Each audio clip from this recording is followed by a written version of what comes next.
गोलू एक चुलबुला और जिज्ञासु बच्चा था जो हमेशा नई चीजें जानने के लिए उत्सुक रहता था। उसका सबसे अच्छा दोस्त उसका दादा मोदी था, जो एक अनुभवी और ज्ञानवान व्यक्ति थे।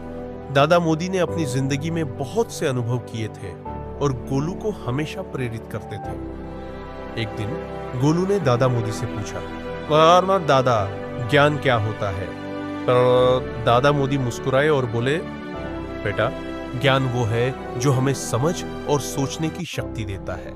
चलो, आज हम एक साहसिक यात्रा पर चलते हैं।" गोलू ने उत्सुकता से पूछा, "भाई, कहाँ चलेंगे?" पर दादा मोदी ने कहा, "हम एक पुरानी पुस्तकालय में जाएंगे जहां बहुत सारी कहानियां और ज्ञान छिपा है।"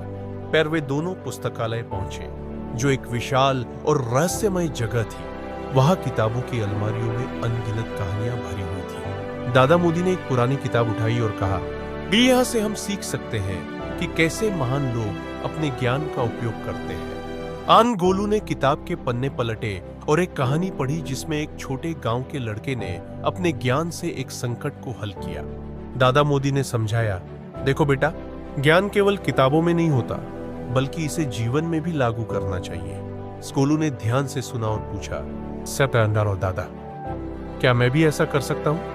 मेरा दादा मोदी ने उसे प्रोत्साहित करते हुए कहा, "बिल्कुल, यदि तुम अपने ज्ञान का उपयोग सही तरीके से करोगे तो तुम भी किसी की मदद कर सकते हो।"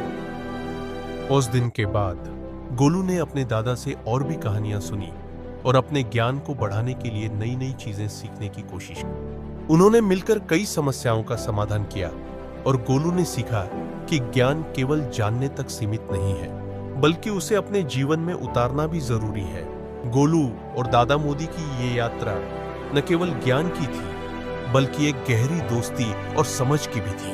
गोलू ने सीखा कि दादा मोदी का अनुभव और ज्ञान उसके लिए एक अमूल्य खजाना है, जिसे वह हमेशा संजो कर रखेगा।